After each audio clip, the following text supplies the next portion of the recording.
Bonjour à tous, je suis ravie de vous retrouver aujourd'hui pour une nouvelle vidéo, enfin une vraie sur les livres. Et aujourd'hui on va s'intéresser aux sorties livresques de mars 2021.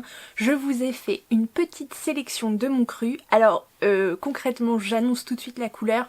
On part pour pas moins de 37 titres. Donc je suppose que la vidéo va être très longue. C'est pour ça que les résumés vont être assez succincts, je vous avoue, parce que je ne voudrais pas vous retenir pendant des heures ici. Petit aparté, je vous propose un petit jeu. Parmi ces 37 titres, j'ai essayé potentiellement de me dire que en effectuant des précommandes, je me limiterai peut-être sur mes achats des nouveautés de mars. Donc j'ai sélectionné parmi ces 37 déjà des livres que j'ai déjà précommandés ou à précommander, ça vous ne savez pas.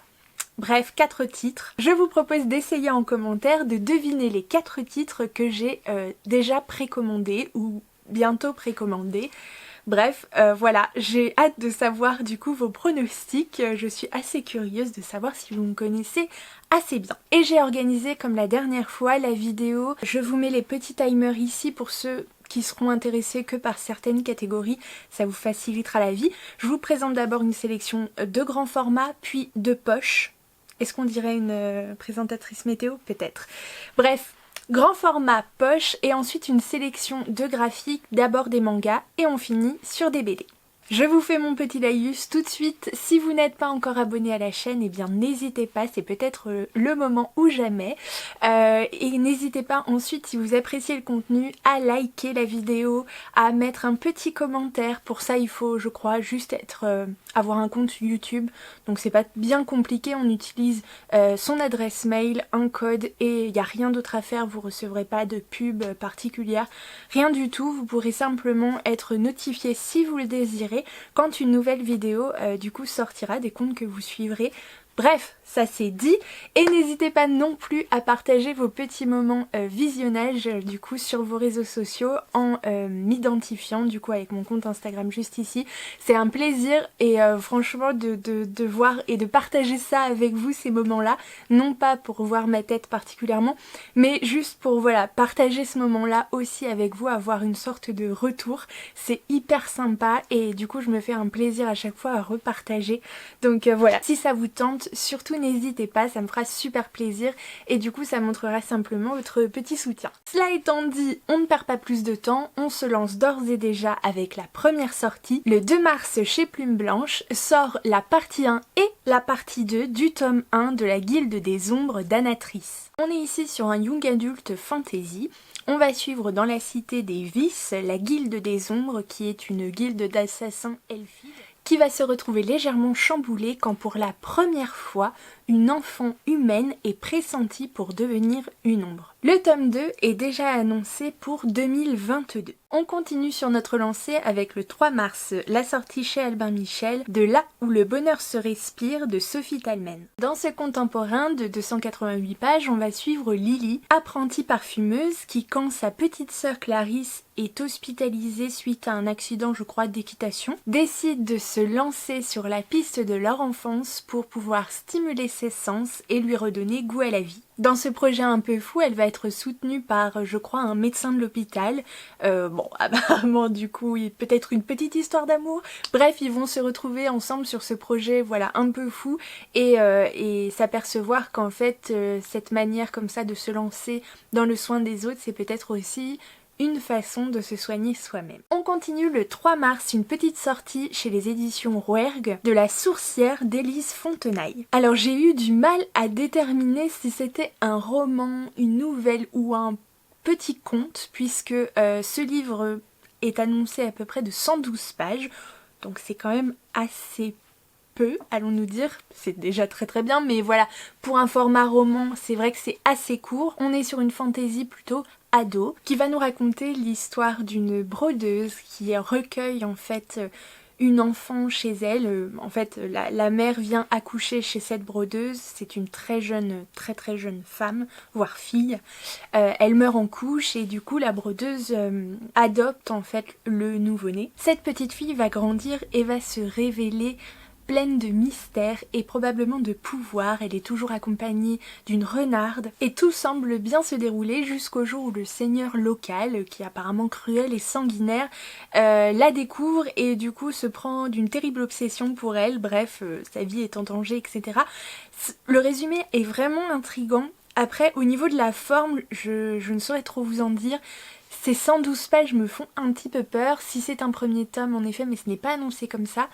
Je ne sais pas. Bref, on va mêler merveilleux, personnages féminins assez libres, assez fortes, et aussi bien sûr un petit peu de sorcellerie. Le 3 mars toujours, chez Calman Levy, une petite sortie qui m'a tapé dans l'œil et vous allez comprendre pourquoi. Il s'agit de La fortune sourit aux disparus de Stephen Spotswood. Ce roman policier de 464 pages est d'ores et déjà comparé un petit peu à Miss Marple d'Agatha Christie, donc vous savez mon amour pour les cosy crimes. On est ici dans le New York des années 40. Donc moi déjà je dis qu'au niveau du contexte on est pas mal et on va suivre une détective privée très très bien installée, du coup avec une très bonne réputation, qui s'appelle Lillian Pentecost, sauf que Lillian, bon, elle a un petit âge déjà un peu avancée et elle se dit que concrètement il lui faudrait quelqu'un pour l'assister, pour l'aider, et elle va tomber sur une toute jeune fille, Willow Jean Parker, qui est en fait une petite fugitive qui travaille dans un cirque, et ce nouveau tandem va être très vite entraîné dans une enquête du coup dans la haute société avec un meurtre du coup lors d'une consultation de voyance dont l'arme du crime en fait est la boule de cristal. J'adore, ça a un petit côté assez rétro. Il semblerait que le rythme soit assez enlevé et le duo formé assez irrésistible. Bref, une affaire à suivre. Le 4 mars sort le tome 2 de la saga Piper McNimbus, donc le garçon qui savait tout, de Victoria Forrester, aux éditions Lumen. Ce petit roman jeunesse conseillé à partir de 9 ans, dont le premier tome est sorti je crois l'année dernière, on en avait pas mal entendu parler, les retours ont été assez mitigés, donc j'ai pas encore osé y aller parce qu'apparemment il est quand même très jeunesse, d'où le à partir de 9 ans évidemment.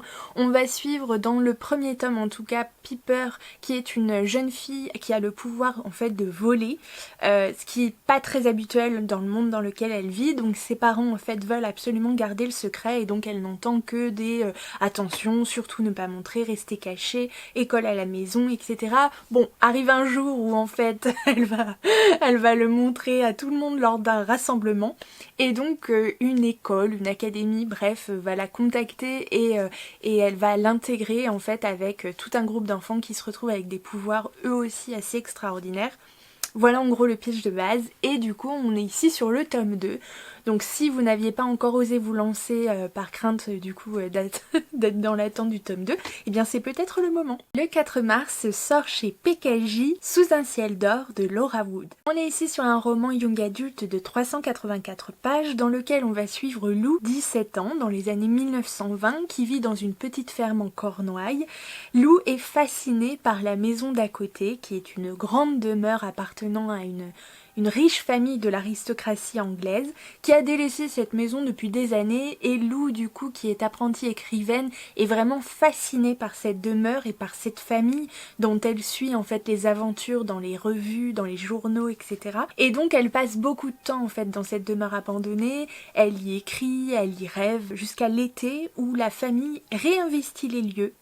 Et Lou se retrouve plongée un petit peu dans ces soirées de fête et sous cette jeunesse en fait dorée avec ces ambiances de Charleston, de jazz, etc.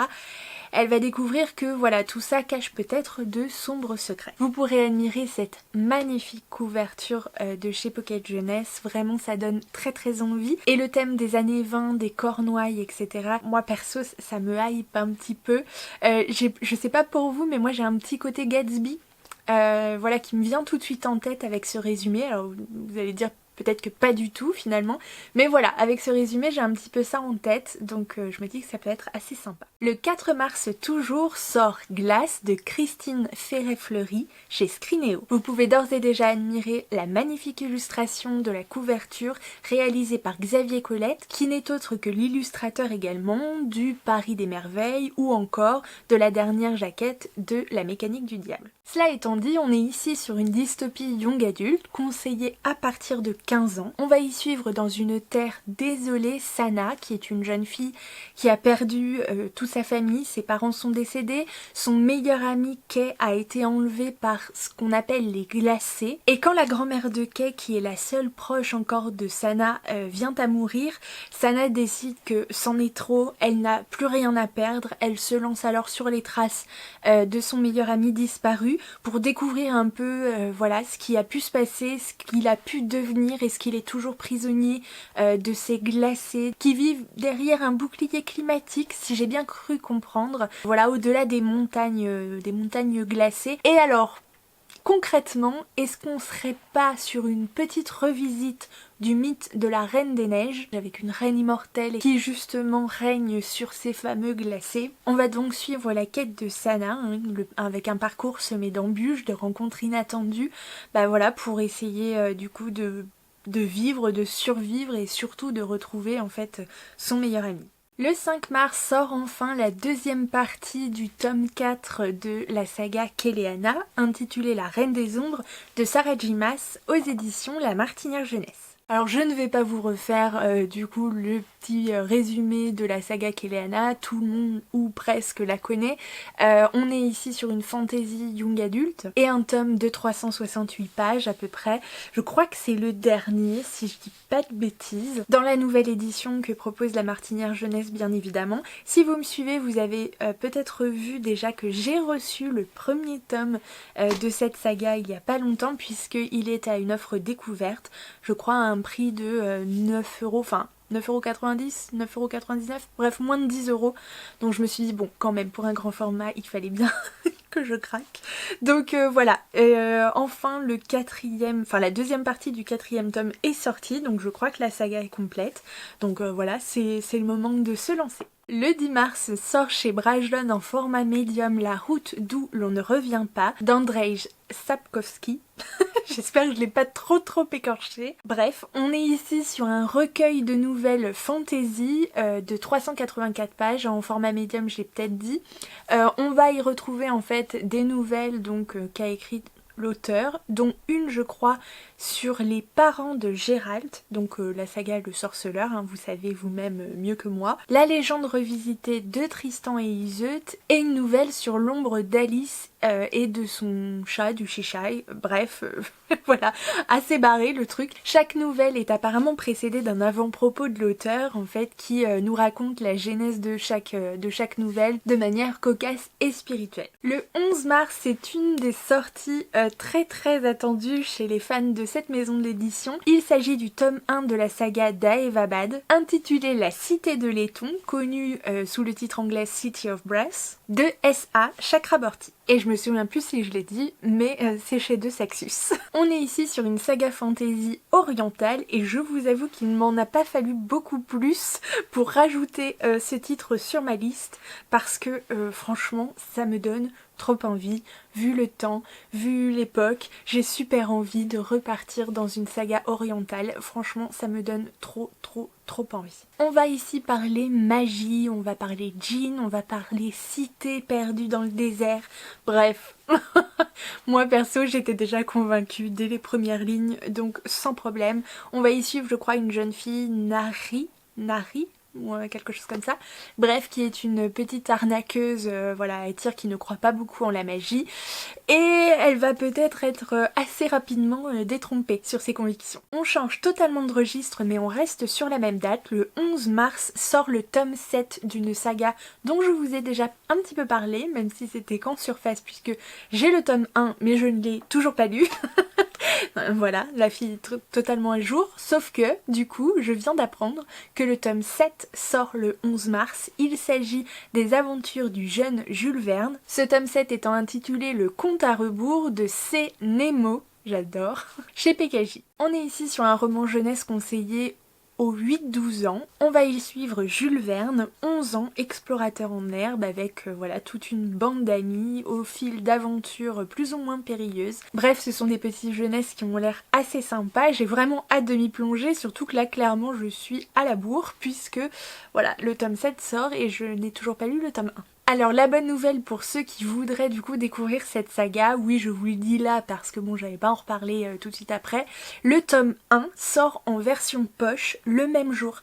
Du coup si vous voulez voilà, découvrir cette petite saga jeunesse, et bien c'est le moment, n'hésitez plus. On passe maintenant au 17 mars, du coup chez J'ai lu sort le 3e tome d'une saga dont j'ai le premier tome. Bizarrement ça me rappelle quelque chose dans ma pile à lire et que je n'ai toujours pas lu. Il s'agit des Brumes de Cendrelune de Georgia Caldera aux éditions J'ai lu. Ce tome 3 intitulé Les Ombres Célestes est donc bien un roman fantasy young adulte. Dans cette histoire, on est dans le royaume de Cendrelune, dans lequel les dieux épient les pensées des hommes. Et vraiment, genre c'est Big Brother mais version 10 000. Et il y a une sorte d'ombre qui veille à ce que les hommes, du coup, présents, ne nourrissent vraiment aucun sentiment de rébellion. Mais aucun. Mais bon, quand on est archi cruel, qu'on ampute les gens, qu'on les prive de leur famille, etc., bah à un moment, faut bien s'attendre à ce qu'il y en ait quelques-uns qui réagissent, quoi. On n'est pas des moutons, a priori. On va suivre Céphise, du coup, qui est une jeune fille de 17 ans. Elle ne rêve que d'une chose, c'est de se venger de ces dieux persécuteurs, du coup, qui l'ont privée de sa famille, qui l'ont amputée d'un membre, bref, une horreur. Et en fait, elle va peut-être découvrir qu'elle n'est pas tout à fait la seule à avoir un petit peu envie que les choses changent. Bref, j'ai entendu beaucoup de bien du coup de cette saga, en tout cas du premier tome. Vraiment, il faut que je me décide à le lire, surtout sachant que le 3e, ça y est, sera sorti, c'est peut-être vraiment le temps de m'y plonger. Le 17 mars sort une très très belle édition chez Brajlon de The Wicked Years, le tome 1 intitulé Wicked, ou Wicked, je sais jamais comment prononcer ça, c'est terrible, de Gregory Maguire. On est ici sur un magnifique ouvrage fantasy de 496 pages dans lequel en fait on va revenir sur l'histoire de la fameuse sorcière de l'Ouest dont on parle dans Le Magicien d'Oz. Alors si vous aimez tout ce qui est un petit peu witchy et tout, vraiment je crois que c'est un livre que beaucoup conseillent. Et voilà, dans une magnifique édition de Brajlon, moi j'ai qu'une chose à dire, foncez. Et finalement pour le dernier grand format, le 31 mars, vraiment au bout du bout, sort chez Hachette Roman une petite pépite qui a l'air trop bien. Alors peut-être que je m'avance parce que évidemment je ne l'ai pas lu, mais sort le livre 1 de La Passeuse de mots d'Alric et Jennifer Twice, qui est un roman fantasy ado de 736 pages. Les auteurs vont nous plonger dans le royaume d'Hélios, dans lequel en fait les mots ont un pouvoir énorme. Et on va suivre particulièrement Aria, qui est une jeune fille passionnée par les livres et qui va se révéler, vous en doutez bien, la clé pour sauver son royaume. Bref, avec une couverture aussi invitante, aussi magnifique, moi je dis ça va être compliqué de résister hein, clairement. On passe maintenant au format poche et on retourne au début du mois, le 3 mars, sort aux éditions J'ai lu La Dictatrice de Diane Ducret. On est ici sur un roman de 608 pages quand même, hein, c'est déjà une bonne bricasse. C'est un livre dont on avait vraiment beaucoup entendu parler lors de sa sortie en grand format, donc si vous n'aviez pas eu le temps de vous y pencher ou pas la possibilité de vous y pencher à ce moment-là, eh bien je vous invite à le faire dès maintenant. Le 4 mars chez Pocket sort La Femme au manteau violet de Clarisse Sabar, qui est un contemporain de 432 pages dans lequel on parle maladie, temporalité, secret de famille, etc. Bref, un petit roman du coup de l'autrice comme on les aime. Le 10 mars sort chez Hauteville Sanditon, du coup le roman inachevé de Jane Austen, la célèbre autrice du 19e siècle anglais, hein, n'est-ce pas, qui a été achevé par Juliette Shapiro. En tout cas elle en a fait une proposition de fin, etc.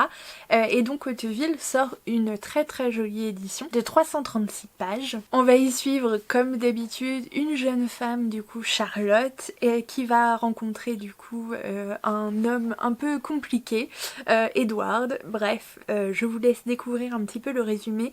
Je crois qu'il y a une série qui en a été faite ou un téléfilm en plusieurs parties. Je crois bien que c'est une série.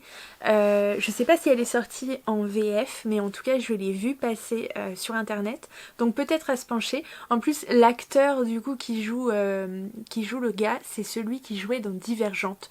Je me rappelle plus son nom, j'essaierai de vous le mettre ici. Bref, ça avait l'air assez sympathique quand même. Je sais pas trop ce que ça donne, Sanditon je ne l'ai jamais lu.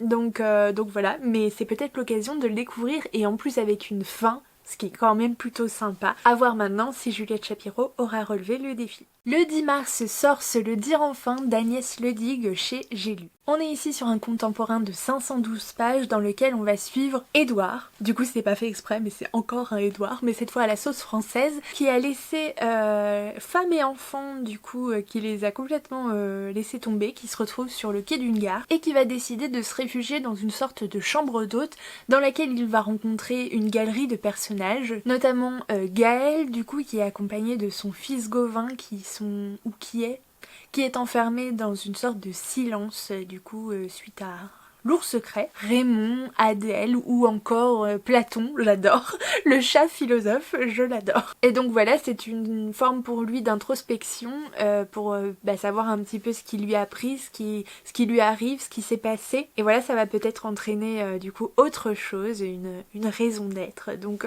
je trouve que le pitch a l'air assez intéressant et du coup en format poche, eh bien c'est peut-être le moment de prendre le risque. Le 10 mars, toujours aux éditions J'ai lu, sort 4 titres d'un même auteur, du coup dans une nouvelle édition absolument magnifique, dont j'ai déjà un titre en fait, alors pas des 4 qui vont sortir, un autre du même auteur dans cette magnifique édition, parce que je les trouve vraiment superbes. Il s'agit de L'Alchimiste, 11 minutes, Mactube et le manuscrit retrouvé de Paolo Coelho. Je vous mettrai la couverture du titre que l'on peut d'ores et déjà trouver si ça vous intéresse. Je crois que c'est La Voix de l'Archer, si je ne l'ai pas encore lu, vous vous en doutez, mais il est dans ma pile à lire parce que j'en ai entendu beaucoup de bien. Cet auteur du coup est brésilien, c'est aussi au-delà d'un écrivain, un ancien journaliste, et il a écrit je crois pas mal de titres, de nouvelles assez philosophiques. Donc voilà, j'étais assez intriguée et en plus il me semble que ces éditions sont illustrées. Et genre, le rendu est absolument artistique, ça a l'air magnifique. J'ai vraiment hâte de me plonger dedans. Je pense que ça va être des lectures assez, assez rapides dans la réalité des faits, de façon concrète, mais par contre qui vont peut-être amener des sujets de réflexion plus ou moins longs. Donc voilà, j'ai vraiment hâte, c'est un autre style, mais du coup ça me fait très très envie. Et là pour le coup Enfin voilà, je vais essayer de découvrir assez rapidement La Voix de l'Archer et si ça me plaît, je pense du coup découvrir assez vite les autres titres dans cette magnifique édition de J'ai lu. Le 17 mars, c'est une sortie je crois assez attendue des éditions J'ai lu puisque on va pouvoir découvrir le tome 3 et le tome 4 de la chronique des Bridgerton de Julia Quinn. On est encore sur un beau bébé qui s'annonce puisque on est sur 768 pages quand même. Je ne vous ferai pas un résumé de la chronique des Bridgerton, je vous invite aussi à découvrir la série sur Netflix qui concernait, je crois finalement, que le tome 1, puisqu'on y suivait la plus âgée des sœurs, simplement, donc Daphné. Bref, la famille des Bridgerton, du coup, compte je crois 4 sœurs et 4 frères et chaque tome va concerner l'un ou l'autre. Dans ce tome 3 et ce tome 4, on va suivre notamment je crois les 2 frères, donc suivants après Anthony. Donc le tome 3 va concerner je crois Bénédicte et le tome 4 Colline. Je vous avoue très très curieuse puisque le tome 1 et le tome 2 sont dans ma pile à lire et je pense que je vais pas tarder à lire du coup la chronique des Bridgerton. Je suis assez intriguée depuis le visionnage de la série, je vous l'avoue. J'ai hâte de savoir de quoi il retourne un petit peu dans la version écrite. Donc voilà, peut-être que je pourrais enchaîner avec le tome 3 et le tome 4, sait-on jamais, avec un peu d'espoir, on ne sait pas. Mais voilà, c'est vraiment quelque chose de très addictif, on est sur les ragots, on est sur aussi une époque très intéressante, donc le Londres... alors on n'est pas sur le Londres victorien, mais on est sur le Londres du début du 19e siècle je crois. Bref, très intéressant, donc voilà, dans cette aristocratie anglaise, c'est des choses... Voilà, si vous êtes fan du genre évidemment. Après, à voir si côté romance c'est vraiment bien fait ou si c'est lourd. Ça va déterminer un petit peu la suite des événements. Donc voilà, en tout cas si vous êtes déjà fan de la série ou des premiers tomes qui sont sortis, eh bien écoutez, je suis ravie de vous apprendre que le tome 3 et le tome 4 eh bien, sont pour mars. Le 17 mars sort Le libraire de Wigtown de Shawn Bytel aux éditions J'ai lu. Dans ce roman de 448 pages, on va suivre le quotidien un peu loufoque d'un libraire en Écosse. Et moi, il m'en fallait pas plus pour me convaincre. Avec un humour tout britannique, on est invité à suivre du coup ses tribulations et son quotidien. On change radicalement d'ambiance et le 24 mars sort chez Brajlon, Seul dans l'espace, de S.K. Vaughan. On est ici sur un thriller SF de 500 et quelques pages, je ne sais plus exactement, pardon, mais d'un peu plus de 500 pages. Seul dans l'espace, à sa sortie en grand format, vraiment, je crois qu'on en avait entendu parler. Ça a l'air assez... Franchement, ça a l'air assez prenant, assez intriguant, assez angoissant aussi, parce que voilà, on va suivre une femme, May Knox, en 2067, qui se retrouve en fait seule dans un vaisseau, enfin dernière rescapée, etc., au fin fond de la galaxie, et du coup son seul espoir en fait c'est son ex, du coup qu'elle a apparemment jeté de façon pas top. Bref, et voilà, c'est le seul contact en fait qu'elle réussit encore à établir, et c'est le seul en fait sur qui elle a encore un espoir du coup de survie. Bref, je ne sais pas. Je vous avoue, je ne sais pas si je suis encore capable de lire. Autant j'ai commencé à m'intéresser aux récits SF du coup et space opéra, etc., etc. Autant je suis pas encore sûre d'être prête pour celui-ci, mais du coup je trouve que la sortie poche était quand même à noter puisque je crois qu'il a eu très très bonne presse. Et voilà, on passe maintenant à ma petite sélection graphique avec d'abord quelques mangas. Le 3 mars sort le premier tome d'une nouvelle saga, il s'agit de En garde de Tokihiko Tamaru aux éditions Pika. On est ici sur un petit shonen en 3 tomes de 192 pages. On va y suivre Shika, qui est une jeune fille au caractère bien trempé, qui vit sa vie d'ado tranquille dans un lycée, entre les jeux d'arcade et tout, et jusqu'au jour où elle assiste en fait à un entraînement, je crois, d'escrime, et elle se prend une passion dévorante pour ce sport, et quand elle essaye, je crois que quand elle fait un essai, il me semble, elle a des sortes de sensations de nostalgie qui lui reviennent. Donc je sens bien le petit truc avec une réincarnation ou quelque chose comme ça. Bref, ça a l'air assez chouette. En plus, un petit manga en 3 tomes. Bon, on n'est pas sur une série à rallonge, donc c'est quand même plutôt cool. Ça fait bien plaisir, donc peut-être à découvrir. Le 4 mars sort... Et là vous voyez mon visage réjoui, le tome 2 du Renard et du Petit Tanuki de Mitagawa aux éditions Kiyun. Si vous me suivez, vous savez que j'ai littéralement adoré le premier tome, ça a été un véritable coup de cœur. On y suit du coup Senzo, un renard avec d'immenses pouvoirs, mais du coup qui en a profité pour pas être très très cool. Donc il a été puni par les dieux, il a été endormi en fait pendant 300 ans je crois, jusqu'au jour où ils décident de lui laisser une seconde chance sous certaines conditions. Ils acceptent de le réveiller dans une forme un peu amoindrie parce que bon voilà, donc ça devient un renard quelque peu moins effrayant, on va dire ça comme ça. Et ils acceptent donc de le réveiller sous condition qu'il s'occupe de l'éducation d'un petit tanuki qui s'avère en fait être porteur d'un immense pouvoir qu'il ne contrôle pas encore. Sa famille donc l'a délaissé ayant peur de cette puissance, de cette puissance, et donc il doit être guidé, il doit être éduqué pour devenir plus tard en fait le serviteur de la déesse du soleil, je crois, quelque chose comme ça. Bref, Senzo a pas du tout envie, mais genre le caractère pourri quoi, genre pourri, il va tout faire pour essayer de passer à côté, enfin vraiment il se dit mais n'importe quoi, jamais je ferai ça de ma vie, sauf que à chaque fois qui désobéit un petit peu, il a des sortes de douleurs qu'il prennent, c'est pas très cool n'empêche quand on le dit comme ça, mais voilà, bref les dieux lui laissent pas vraiment le choix, donc il va finir par devoir s'occuper de Mampachi, du petit tanuki, et de son éducation, et voilà, c'est trop mignon, c'est trop touchant, les dessins sont juste à tomber par terre, j'adore, c'est vraiment c'est vraiment totalement mon style en tout cas de graphisme et je trouve que du coup l'histoire est aussi très prenante.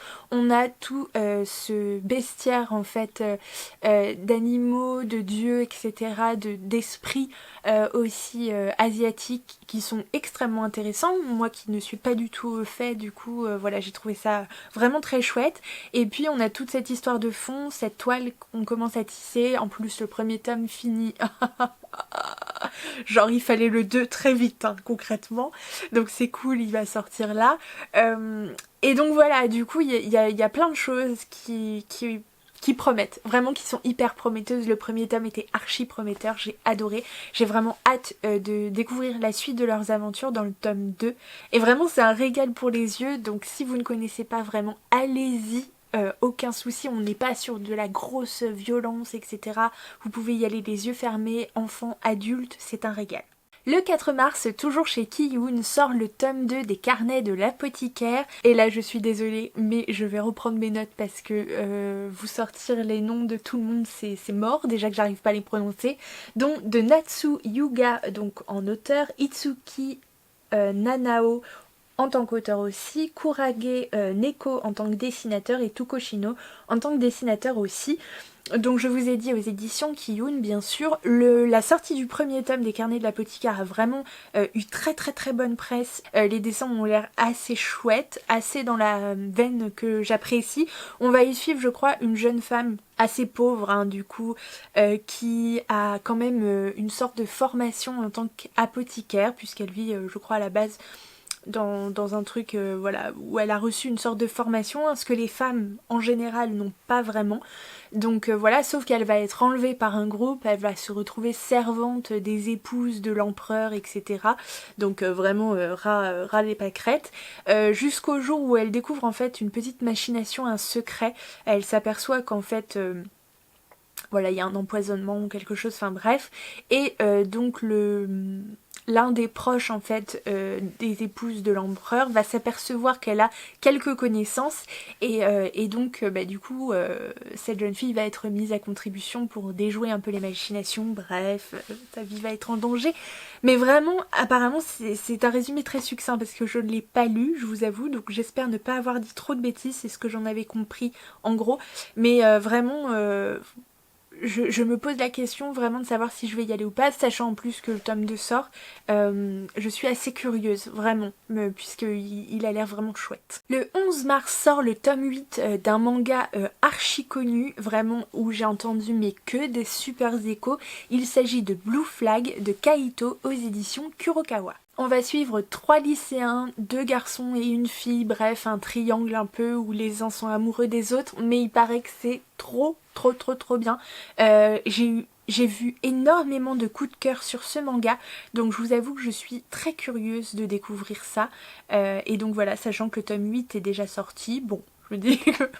j'ai de quoi voir venir si c'est un coup de cœur, j'ai le temps de m'en faire quelques-uns. Donc voilà, pour les fans de ce manga, sachez que le tome 8 sort au mois de mars. Le 17 mars sort le tome 3 de Sailor Moon Pretty Guardian dans l'édition éternelle, version française, de Naoko Takeuchi aux éditions Pika. On est ici sur un shoujo ici de 338 pages, donc dans une édition absolument magnifique en hardback. Du coup qui est juste superbe. Je vous ai déjà parlé de Sailor Moon pour ceux qui ne connaîtraient pas. J'ai d'ailleurs lu le tome 1, le tome 2 est dans ma pile à lire. Et vraiment cette replongée en enfance, puisque c'était un animé qui passait quand j'étais vraiment petite. Et j'adorais le suivre, voilà, c'était ma grande passion avec ses grands cheveux qui descendaient. Bref, j'ai adoré. Et du coup me replonger dedans. Alors oui, il y a quelques petites choses, voilà, ce serait un manga qui sortirait aujourd'hui. En effet, il y aurait des choses à redire, j'en suis bien consciente, mais ça a été vraiment un plaisir de replonger dans ce petit manga de mon enfance, clairement. On y suit Usagi Tsukino, qui est une jeune fille un peu pleurnicharde et maladroite, bref, on n'est pas sur le top de l'héroïne hein, au départ. Et le jour où en fait elle tombe sur un chat un petit peu particulier, elle va découvrir qu'elle est en fait la réincarnation d'une guerrière, voilà, pour protéger la planète, etc. avec des vrais méchants, hein, des des monstres pas très sympas à combattre. Donc voilà, et elle va créer autour d'elle du coup toute une équipe en fait de guerrières. Et bon, voilà, c'est assez chouette, clairement ça fait toujours plaisir d'y retourner. Et ça fait très plaisir aussi de pouvoir les redécouvrir dans cette magnifique édition proposée par Pika. Le 19 mars sort le tome 7 de La Petite Faiseuse de Livres de Mia Kazuki aux éditions Ototo. Là encore, c'est un petit shonen dont je vous ai déjà parlé plusieurs fois. On va y suivre du coup une jeune fille passionnée de livres qui meurt. Oui, cette phrase est toujours aussi horrible à dire en fait, qui meurt écrasée par l'une de ses bibliothèques. Elle est réincarnée dans le corps d'une petite fille qui vit dans un monde assez moyenâgeux, etc. où les livres en fait, du coup déjà les livres n'existent pas et les manuscrits sont réservés forcément à une élite, hein. Il faut être très très riche, ce que sa famille n'est absolument pas du tout. Et très peu de gens savent lire de toute façon autour d'elle, sauf que elle ne peut pas vivre sans livre, c'est impossible. Donc elle met tous les moyens possibles et inimaginables pour essayer tant bien que mal de créer elle-même son propre livre.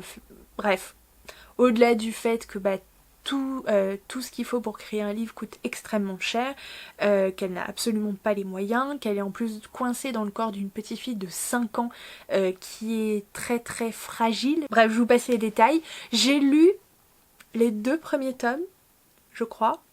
Oui, je crois que j'ai lu les 2 premiers tomes. J'ai le 3e dans ma pile à lire, il me semble. Voilà, je comprends pourquoi on peut vraiment aimer ce manga. Il y a des choses que j'apprécie, il y a des choses un petit peu moins, je vous avoue. Après, j'attends de découvrir ce tome 3 pour me décider finalement si je vais continuer ou non. Mais voilà, c'est un petit manga quand même très joli au niveau graphisme, c'est assez sympa, c'est assez mon genre, donc voilà, n'hésitez pas à vous plonger sur le dossier. On passe maintenant à la petite sélection de romans graphiques et bandes dessinées. Le 3 mars sort Les Ravencroft de Valentina Brancati et David Ekali aux éditions Paquet en version intégrale. On est ici sur une bande dessinée un petit peu fantastique. Là, l'intégrale est composée bien sûr de 96 pages, dans laquelle on va suivre Ashley et Joyce Ravencroft, dont les parents archéologues en fait ont disparu. Ces enfants vont être confiés à leur oncle et tante, qui sont deux horribles personnes, déjà très bizarres, et un peu tarés sur les bords aussi, et voilà, qui n'ont pas l'air top. En tout cas au début, ça donne pas trop envie. Et du coup, le jour où en fait les enfants reçoivent un colis en fait envoyé par leur mère contenant des objets un petit peu particuliers avec un mot, une énigme, etc. Ils vont se lancer en fait dans une aventure qui va amener en fait les enfants à la découverte d'un mystère assez obscur et assez effrayant. Je vous avoue que je ne connaissais absolument pas la bande dessinée avant. La sortie de cette intégrale du coup me fait vraiment de l'œil. Si vous vous rendez du coup via le petit lien que je vous ai mis en barre d'infos sur le site des éditions Paquet, vous allez pouvoir feuilleter les premières pages de cette bande dessinée et vraiment ça donne assez envie. Moi je vous avoue, je suis assez intriguée, donc voilà, à noter, vraiment à noter. Le 3 mars on s'intéresse aussi à une sortie chez la maison d'édition, vous savez que j'adore, Draco, du coup qui a sorti plusieurs titres en 2020 sur lesquels je n'ai pas pu résister, hein. Vraiment c'était top, donc voilà, je suis assez curieuse à chaque fois de découvrir leurs sorties.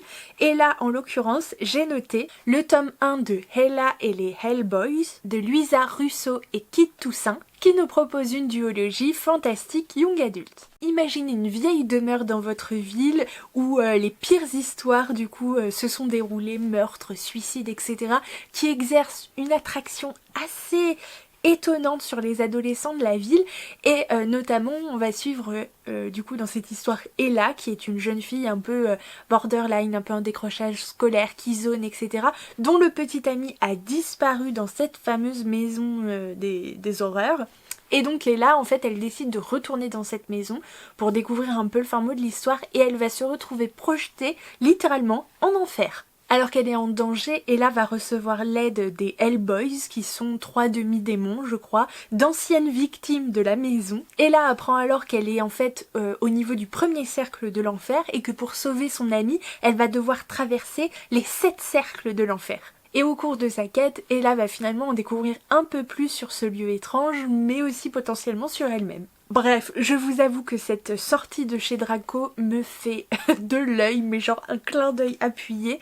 Ça a l'air vraiment super cool. Et connaissant un petit peu déjà le travail de Kit Toussaint, je vous avoue que je suis assez encline à me laisser tenter. Le 5 mars, je vous propose de découvrir Nowhere Girl de Magali Lehuche chez Dargaud. On est ici sur un roman graphique tout public d'à peu près 120 pages qui est en fait une bande dessinée autobiographique, sensible et drôle, abordant notamment des sujets assez graves comme la phobie scolaire, au travers aussi des choses un peu plus légères comme les Beatles. Le 10 mars sort la BD jeunesse Eugénie et les mystères de Paris, le tome 1 On a volé la liberté d'Eric Summer et Myriam Gambino chez Vent d'Ouest. Cette BD de 48 pages, elle ramène tous les codes du coup personnellement que moi j'apprécie du coup ces derniers temps. On est dans le Paris de la fin du 19e siècle, on va suivre en fait une bande d'enfants qui vont mener des enquêtes puisque Eugénie vit avec son oncle qui est un policier, qui est entouré de plusieurs amis à elle, plusieurs enfants, va se rêver du coup grande enquêtrice et voilà dans une série humour. Donc voilà, on est dans un univers assez du coup original façon de parler puisque c'est quand même des codes qu'on retrouve assez souvent, je dois vous avouer, entre les 4 de Baker Street, qu'est-ce que c'est aussi les artilleuses, enfin tout ça. On surfe quand même, j'ai l'impression, beaucoup sur cette vague, mais ça ne veut pas dire que la BD n'est pas à découvrir parce que vraiment ça a l'air assez chouette. Au niveau graphisme, on n'est pas tout à fait sur ce que j'apprécie habituellement, mais ça peut carrément vous plaire, donc voilà. Si vous vous laissez tenter, n'hésitez pas à me dire ce que vous en pensez, peut-être que je me laisserai convaincre. Le 12 mars sort Pilou des Bois de Meika Nguyen aux éditions Kinaï. On est ici sur une petite BD jeunesse dans laquelle on va suivre Willow, qui est une petite fille qui découvre voilà des émotions assez fortes en son fort intérieur qu'elle n'arrive pas trop à comprendre ou à appréhender, et elle va découvrir Willow, une forêt près de chez elle dans laquelle elle adore du coup se balader parce que la forêt contrairement à elle est calme et paisible. Elle y fait la rencontre de Pilou, une petite fée des bois égarée, et les deux vont rapidement devenir amies. Willow va du coup promettre de ramener Pilou chez elle, mais du coup Pilou n'est apparemment pas tout à fait sûre d'être prête à rentrer. Voilà, donc on va parler d'émotions, on va parler de plein de choses. Le graphisme a l'air assez original, mais assez mignon, assez doux à suivre. Enfin en tout cas c'est la couverture qui voilà, est invitante je trouve. Après à voir, j'ai cru voir des avis assez mitigés.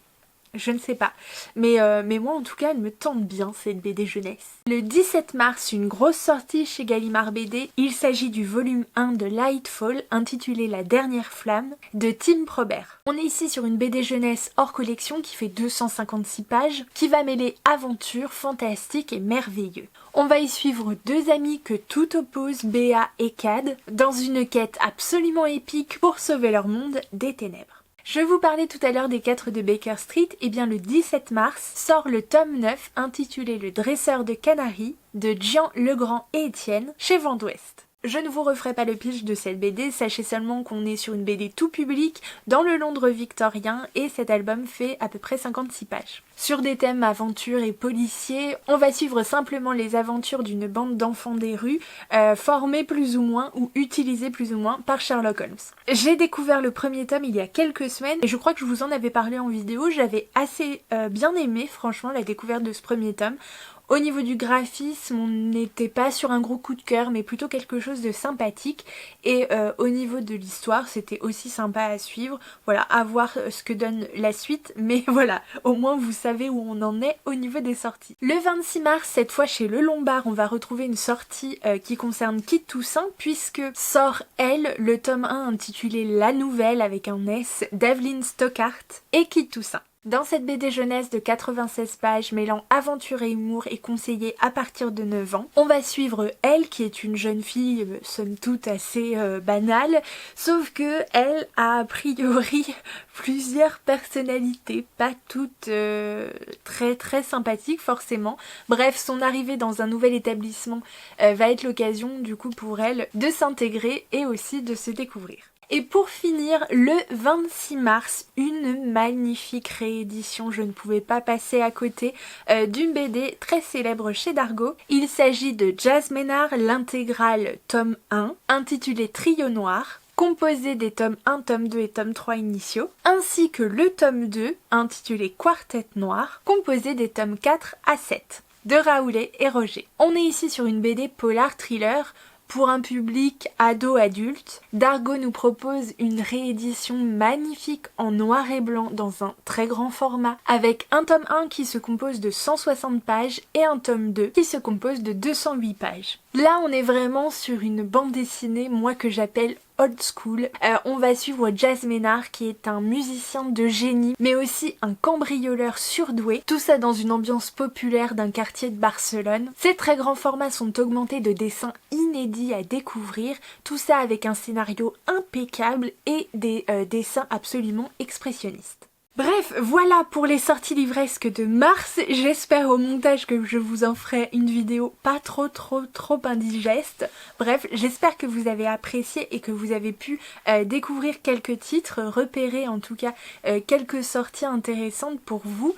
N'hésitez pas à m'en faire part dans les commentaires, je serais ravie d'avoir vos petites, vos petits ressentis, etc. Et pensez également à noter vos pronostics en commentaire, savoir quels 4 titres j'ai pu précommander déjà ou à venir. Bref, j'attends de voir si vous me connaissez assez bien, ça va me faire rire du coup, parce qu'en fait il n'y a que des titres qui m'intéressent, donc ça va être un petit peu, comment dire, bonheur la chance, on verra. Si quelqu'un obtient les 4 titres, alors là, je serai impressionnée, vraiment. Impressionnée. J'espère que vous avez apprécié cette vidéo.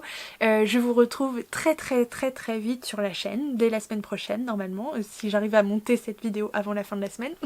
J'espère que vous allez bien, que vous avez fait de belles rencontres livresques. Je vous dis à très bientôt et je vous fais plein de gros bisous.